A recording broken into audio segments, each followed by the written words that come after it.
Good morning, good afternoon, or good evening to everyone here. Greetings from Jerusalem. It's a pleasure to be hosting another Kumi session. Just before I introduce the session and we get going, I will go over some housekeeping rules. So please remain muted throughout the whole session. And if you have any questions, please post them in the chat and I'll try my best to ask them to our special guest for today, our special speaker. Moreover, this session is streamed live on Facebook and recorded. So if you want to be anonymous and turn off your camera, now is the time to do so. So today, Kumi is commemorating a day, nonviolence, as the topic of the week. I believe yesterday was Mahatma Gandhi's birthday, and the United Nations made the 2nd of October the National Day of Nonviolence Resistance. And we thought it would be appropriate to invite a very special organization, which I will now introduce. So the Palestinian Institute for Public Diplomacy is an independent, non-governmental organization that aims to shift discourse and policy with movements and decision makers around the world through people's engagement and advocacy. PIPD is based in Palestine and led by a board of prominent Palestinians from the private sector, academia, and civil society. Their small team is spread internationally between Palestine, the US, Canada, Jordan, and in Europe. Rabit is the digital platform of PIPD. Rabit dedicates a digital space for Palestine by Palestinians, one which listens, engages, and uplifts. Rabit celebrates the beauty and diversity of Palestinian identity, society, culture, food, art, and politics, while challenging the systems of oppression and injustices that Palestinians face on a daily basis. With that introduction of PIPD and Rabit, I would like to introduce our special guest for today, Sara Abdel Kader. Sara, it is a pleasure for us to host you and being our speaker for today. Thank you. Thank you very much for the invitation, first of all, and it's very nice to see you all here, and thank you for your interest in joining today's event.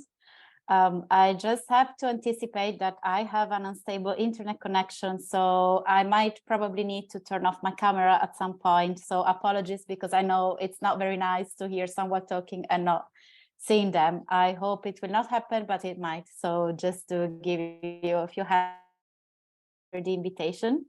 I am Sara, and I am myself Italian Palestinian. So I'm a Palestinian from the diaspora. And as Samuel was mentioning before, our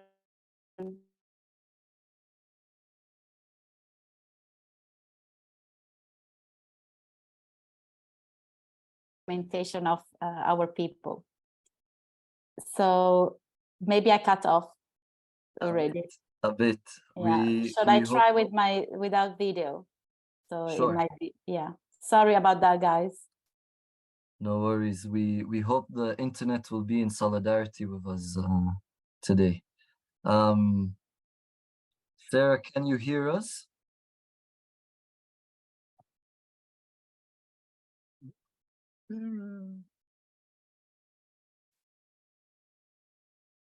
Sarah, can you hear us?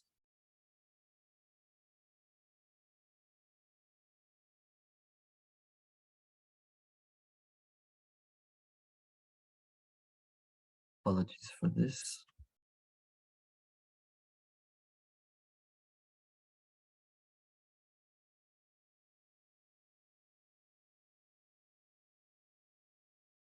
All right, it seems like Sarah now is logged off from her previous registration, has come back in via her phone. So just bear with us 1 second.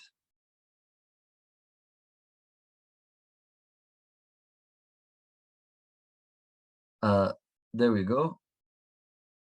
Sarah, can you hear Yes, us? sorry. We're Apologies. Samidin. We're Samidin. Um, Sorry. no worries, no worries. Okay. I think I was too hopeful. I hope that my phone data will be enough. So here I am. Do you hear me all okay? All loud and clear. Thank you.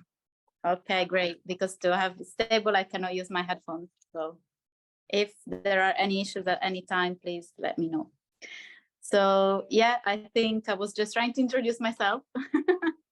And I don't know where you were left off. I'm a Palestinian from the diaspora. I was born and raised in Italy, and I come from a mixed couple. So my mom is Italian and my dad is a Palestinian refugee from Balata camp near Nablus. But yeah, then he moved to Italy, and so he settled there. That's why I'm here with you today.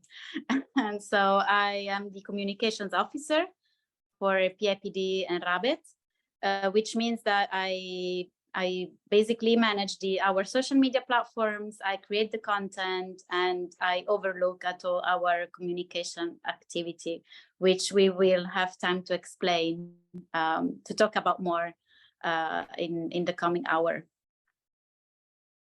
So, you're the communications officer for Rabbit.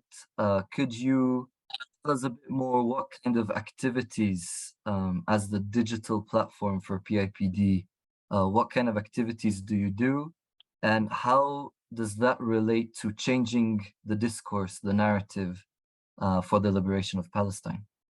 Of course. So just not to confuse our audience here. So PIPD is a campaigning and advocacy organization, and we have also our social media platforms where we called ourselves Rabbit. So as an organization, we mainly work on traditional advocacy, grassroots reach and outreach, media and engagement, and international campaigning. So Rabbit, which in Arabic means link, connection, is really the place where we develop a different kind of work from what is traditional advocacy. And it's really a space for us to connect with Palestinians wherever they are, and also with the international audiences. And through our digital platforms, we really try to contextualize what is happening in Palestine and what's the overall context. And in doing so, our goal is really to change the narrative over Palestine, debunking myths and Israeli propaganda, and showing a wider audience how settler colonialism and the apartheid system work and affect every aspect of Palestinians' daily life, actually not only in Palestine itself, but sometimes also abroad. And a core part as well of our communications is also exposing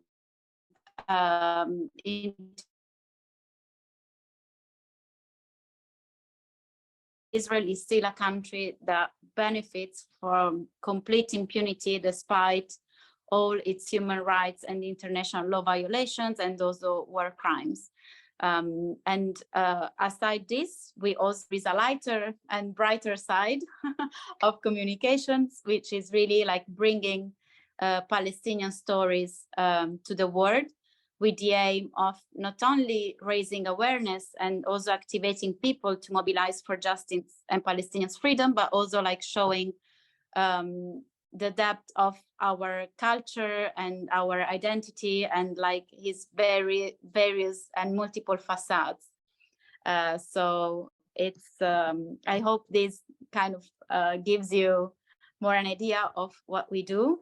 One thing that we are really, really proud of is the virtual tours that we made on Palestine. And it's the very first tool to travel to Palestine with the 360 degrees virtual tour, where for each places that we bring you to visit, we have a Palestinian from the ground walking around the city or a place like the Masafer Yatta Hills, allowing you to experience Palestine from the ground if you haven't visited, or even if you have visited, maybe you didn't have the chance to meet people there and hear their stories. And it's a very effective tool, and it works with VR goggles, like virtual reality goggles, and it's like you are in with the person taking you around.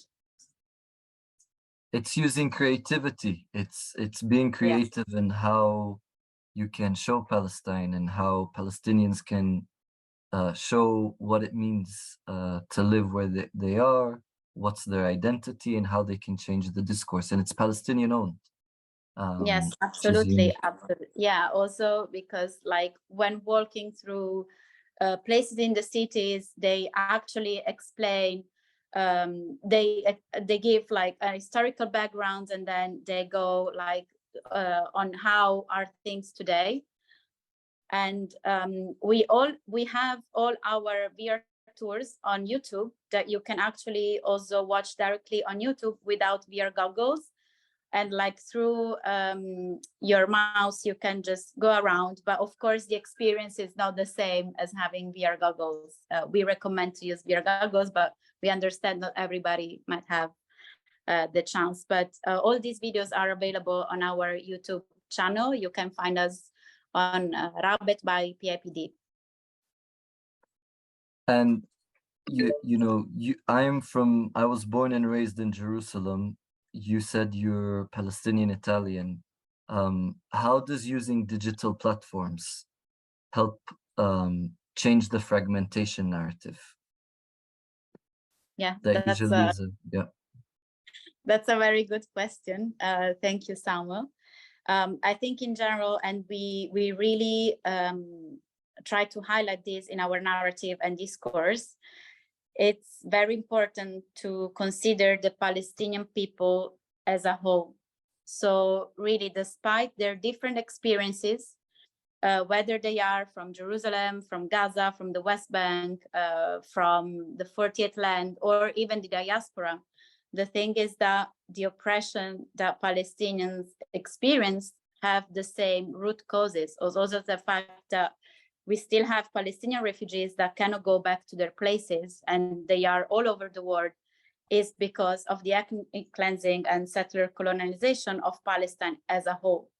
And this has like still a political and societal effect on the Palestinian people. And it's also the case where, you know, there is a bit of confusion about what the Palestinian identity is and what it means to be Palestinians, because we have all very different experiences, and the level of oppressions that we live are different, but they can still be related to the same root causes, as I was saying before.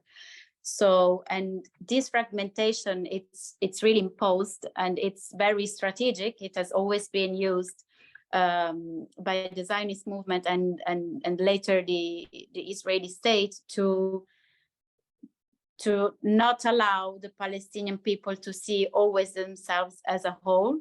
And it's really important that we as people, we reconnect to the idea of being the same people, regardless the specificity of our individual experiences. So when we talk also about the Palestinian liberation and Palestinians' freedom, we cannot get away from thinking as Palestinian people as a whole, regardless of their geographical location. That would mean also, for example, talking about the right to return, just to name one. Yeah, definitely. And we can even look at this Zoom call as to see how borders are being dissolved in a way. We are here in this call from all around the world, and Palestinians, whether from the West Bank, whether from the diaspora, refugees from Gaza, they can't meet one another physically, but at least social media, digital platforms can allow a kind of meeting between one another. Absolutely. I'd like to ask a question about one of your projects, if that's okay, which is Teta's Kitchen. Yeah. Can you explain a bit more what is Teta's Kitchen as a digital project that Rabbit did? Yeah. So Tita's Kitchen was a video series where through food and Palestinian gastronomy and cultural traditions, we explored political matters. So starting from the point that everything is political, and also kitchen is political, and so that's why with chefs we went to tetas. Teta in Arabic is grandma, and I think this can be everybody from all over the world can relate, you know, to their grandma's kitchen and having memories of childhood and growing up with their grandma's food. And so also in Palestine, tetas are like queens of the kitchen. And so we had chefs, you know, going to tetas and talking about the recipes, the ingredients, and at the same time talking about their stories. And normally, unfortunately, these are stories of exile, of evictions, and not be able to go back to their original land. But there is also something more. There is also, for example, the fact that part of the colonization is reflected also on our traditions and also gastronomy.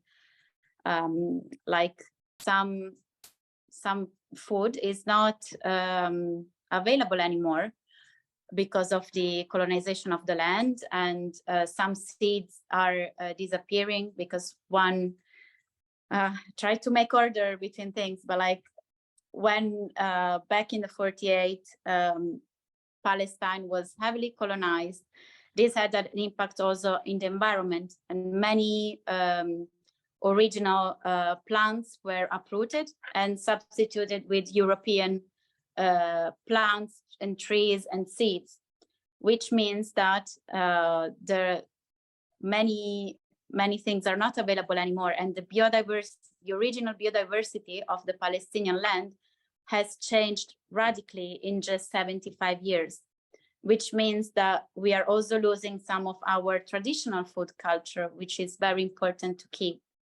And one other side of it is also like the cultural appropriation that Israel is making of Palestinians' culture and traditions that can go from food, from clothes.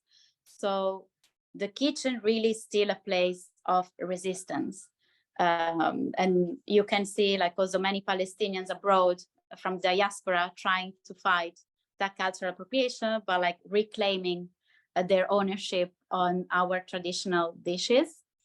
So Teta's Kitchen in this way was a way for us to start from, let's say, a lighter type of content, to bring attention to heavy political content, because everything is really political, and culture is a colonial tool. Like the erasure of our culture is a colonial tool that is used by Israel still to try and erase us.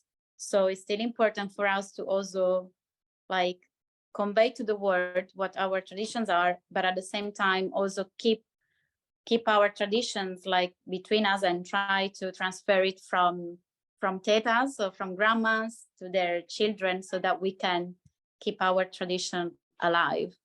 And I think that was really a good combination between creativity, because it was like a properly produced series. So there was also a cinematographic, you know, part of it, but with like a good messaging of resistance through the kitchen.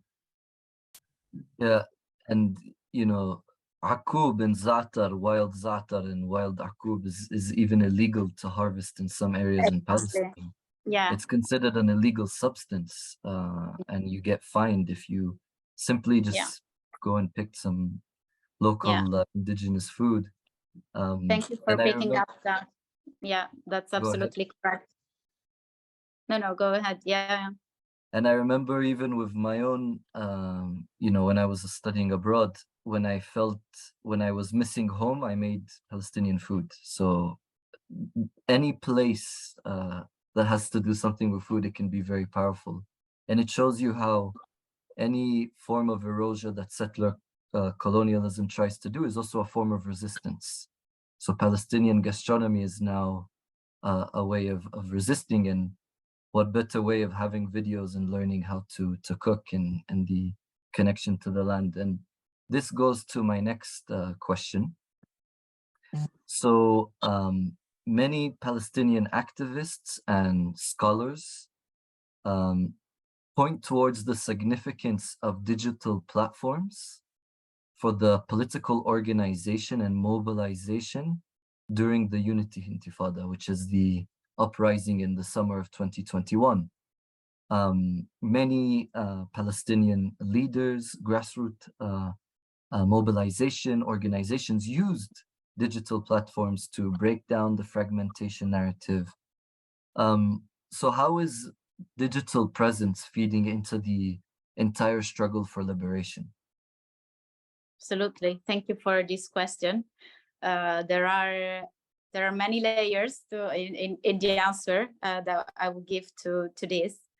And I would start from saying that it's been 75 years since the colonization of Palestine, and yet the narrative, at least the public mainstream narrative, is quite far from the truth, because Israel has had the monopoly over this public narrative and also to the history of Palestine. And this goes often to having the control over the media and also like the economic and political power that comes with it. So we as Palestinians have always had people telling their stories. We have had always archivists, archaeologists, scholars, and everything, researchers, but these voices are hardly heard or platformed in mainstream media, and not only, also in knowledge institutions such as academia.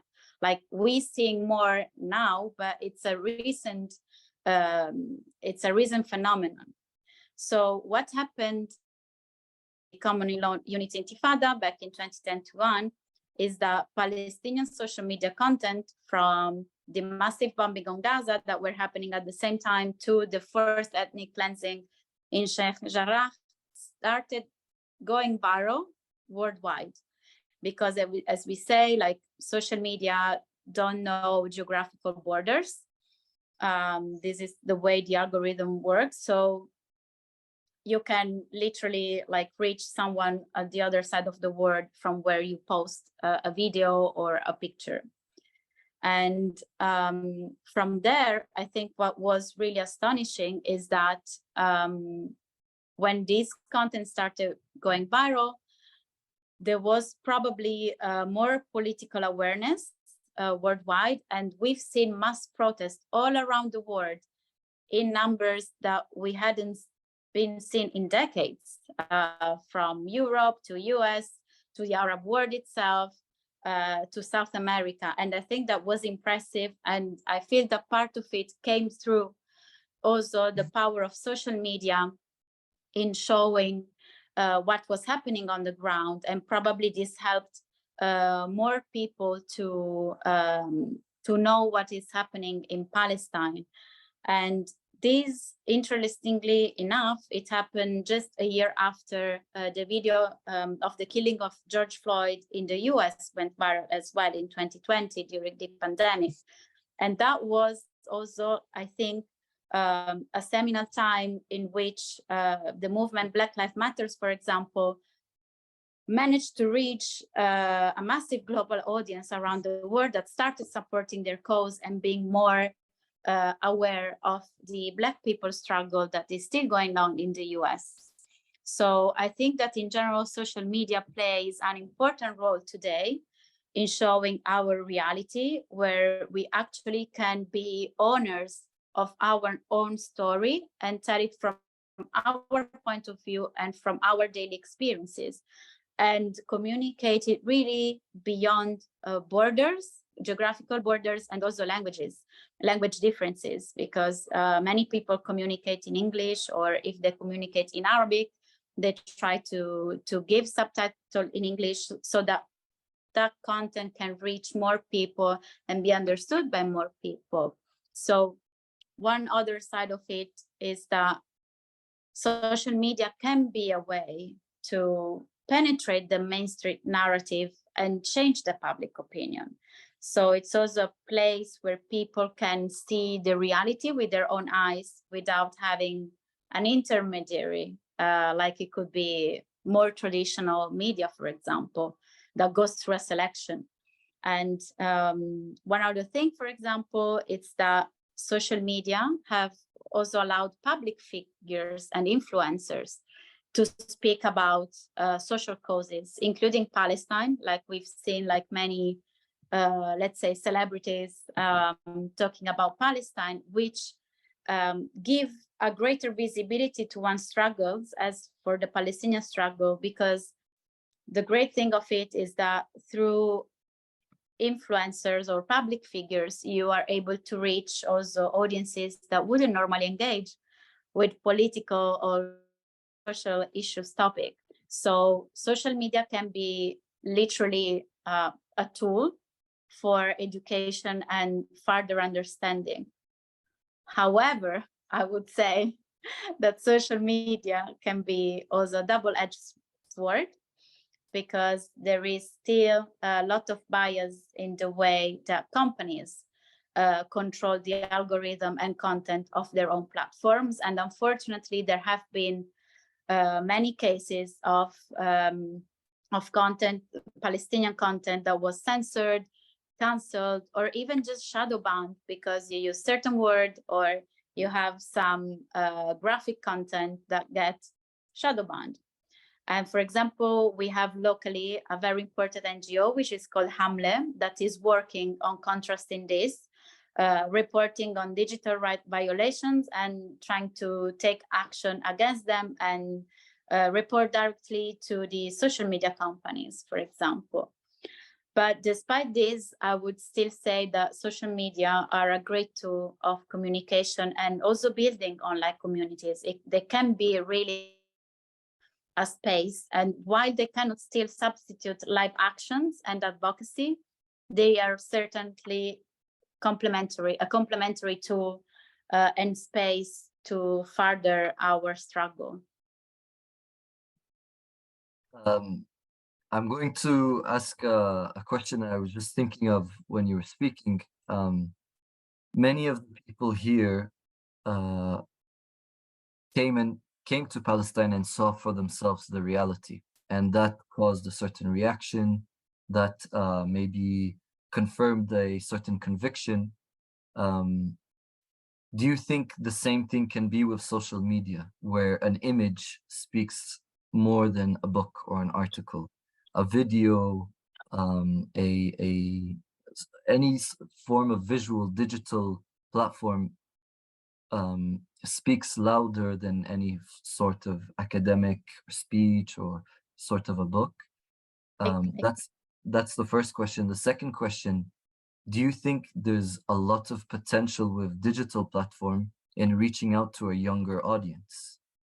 As young people, you said a lot of people who use social media might not be themselves very political or exposed to political engagement, but do you think digital platform and having that kind of nonviolent resistance has the potential to reach the next generation? Absolutely. So to answer your question, your first question, it's certainly true that through images and videos, you have a more direct communications rather than academic essays or also like more, let's say, sector events that can be online or live. Absolutely. Also because we live in a moment, and unfortunately, I think social media are responsible for that, but like we live in a moment where like people's attention is really low. And it also on social media, like we can see from trends, like normally people would engage with the content for 5 to 10 seconds, which is very little. So if you can, in those 5-10 seconds or a minute, which is long, nowadays a minute video is long, for example, but like if in that 5-10 minutes you can shock, let's say, shock people in showing, as you were saying, an image or videos, then yes, it reaches quicker. However, the risk with that is that you cannot rely only on communication through social media, because it's a space where you cannot go in depth. So this is something that as Rabbit, for example, we try to do, like both in videos and in posts, we try to contextualize and give a bit of insight on context on specific topics, like, for example, how Israel has manipulated geography and has changed the geography and maps of Palestine. So we try to give a context of that, but this cannot replace a deeper research on that. So for us, for example, when we do this kind of contextualization, we really hope to be a hook for people to go and research more. And what we do is always try to give references and resources for people to either watch videos or read books, read some articles. Of course, not everybody needs to go into legal papers, because that's very sector based, but there are still like good divulgative resources that people can refer to if they want to know more. So also there, I would say, Samuel, yes, certainly. Sometimes social media are a more direct tool to get to people, to be at least aware, but it would work more as a hook or as an eye opener to allow people to research more and change their own ideas and try and think that there is something more behind it. And to answer your second question, then, of course, social media is a great way to reach younger audiences. However, each platform has more or less a range age type of audience. For example, on TikTok, we have much younger people, like around 20s. And if we go lower than 20, there are still other social media platforms, but absolutely. And I think, for example, we as Rabbit, our main audience is between 25 and 35 years old. So it's a fairly young audience. So it's definitely a great tool, especially if you use a certain language, because nowadays people on social media are more inclined to look for kind of ironic or funny stuff. Of course, we cannot be funny about Palestine because, I mean, colonization is not funny, but still you can use a language that can attract them to talk about more serious stuff through irony or sarcasm, for example. And there are content creators or organizations who do that effectively. So absolutely, yes. I think it's very useful because for those who have been years and still are in advocacy efforts, it's allowing a different way of doing advocacy in a creative way, especially when, you know, social media is they censor Palestinian voices. Digital platforms are used and weaponized against us, whether it's videos, whether it's AI programming, like Pegasus, for example, in surveilling Palestinians. So it's using a platform that usually oppresses Palestinians into a form of nonviolent resistance. And the thing that's unique about digital platforms is that it's accessible to all. And it has it is a grassroots usage in a way. So what are some of the steps we could all do in solidarity with Palestine and the process of decolonization in the future through nonviolent resistance by using digital platforms and stuff like that? There are many things. First thing first, I would say that it's important to educate oneself. And this is a general rule of thumb, I would say, and is really not taking for granted what we are told and what we have been taught in schools, for example. And it's the effort that we all try to do is like really try to understand as much as possible the environment in which we live in. And in doing so, it's important to read, listen, watch to a great variety of voices, so that we can have a critical understanding of the context of the Palestinian struggle. And this would also help us to decolonize our minds and our way of thinking, because if we don't decolonize our minds, it would be difficult to decolonize places. So I would say that is the place to start with. And in general, I would encourage people to rely on more Palestinian resources, that there are a lot out there. We have some recommendations on our website on the PIPD.com. We have a page that says people, like friends that we follow, and there we recommend some organizations that do great work in analyzing and contextualizing what's happening in Palestine. You can definitely follow our social media platforms. We are Rabbit by PIPD. And we also have a mailing list that you can sign up, or that I think you can find on our website under Take Action. You can sign up, and there we send regular updates. You can choose, in any case, what kind of updates you'd like to receive. And we have lots of call to action. And also, one thing that I would like to stress is the importance of boycott practice. And it helped in ending, at least formally, the political apartheid in South Africa.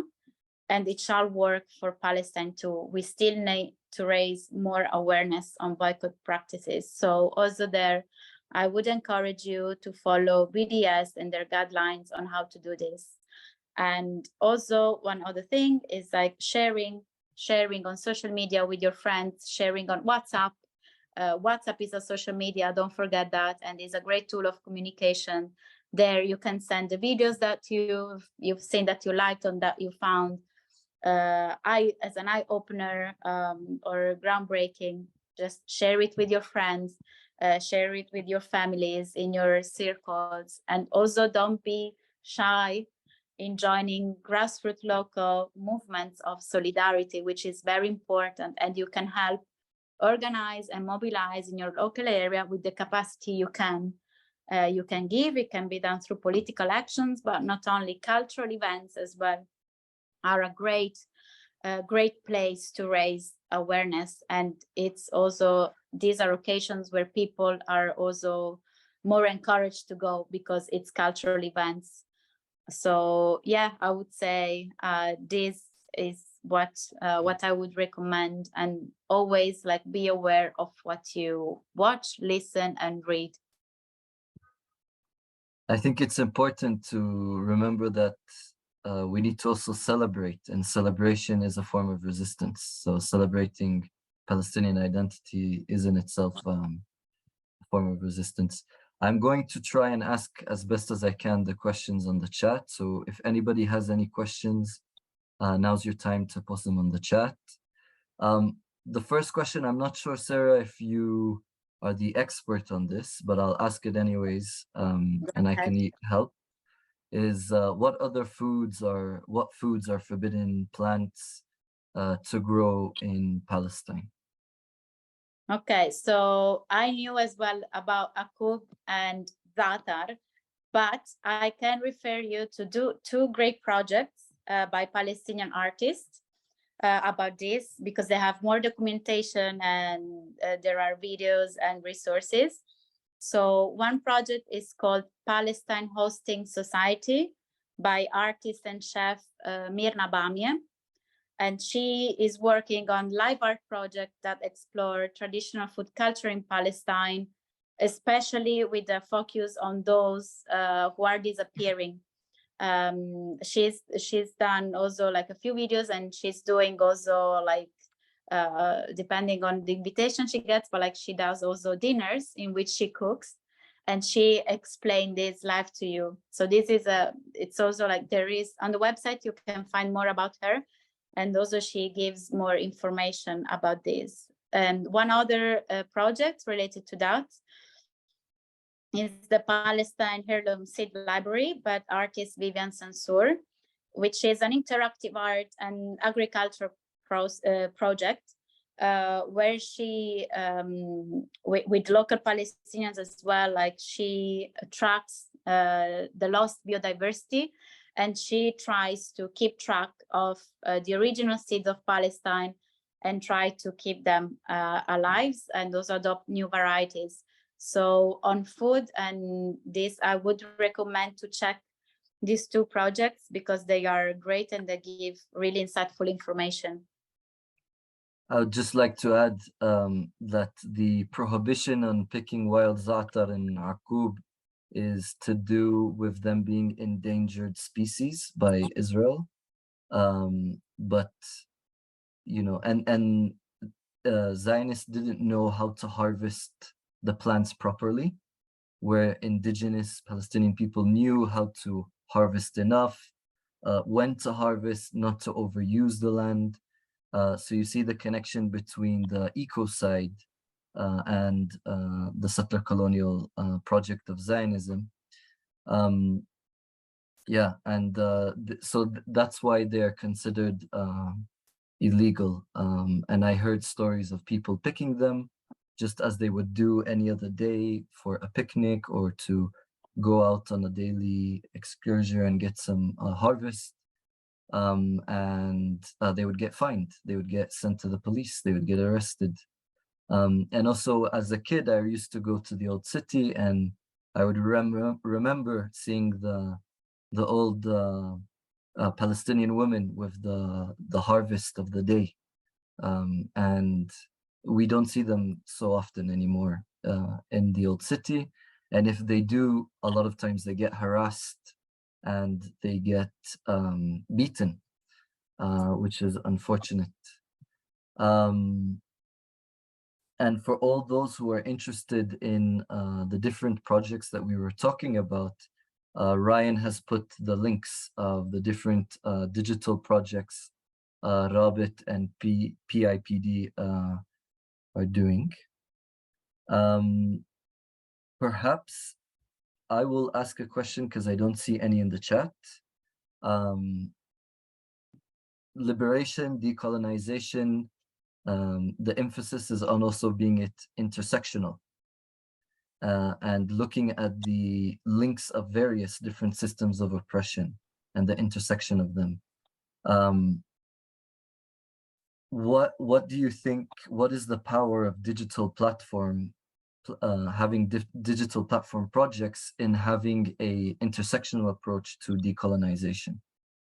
Yeah, that's fundamental because also colonialism doesn't come from a vacuum, and I think it's still important that we insist on calling it colonialism, not just for the Palestinian case, but like for many others, many other struggle, because it's often the root cause of people's oppression all over the world. And so we really have to be conscious of that. And sorry, I got an annoying thing. Oh, we seem to have lost Sarah. Perhaps as we wait, there she is. She'll join us now.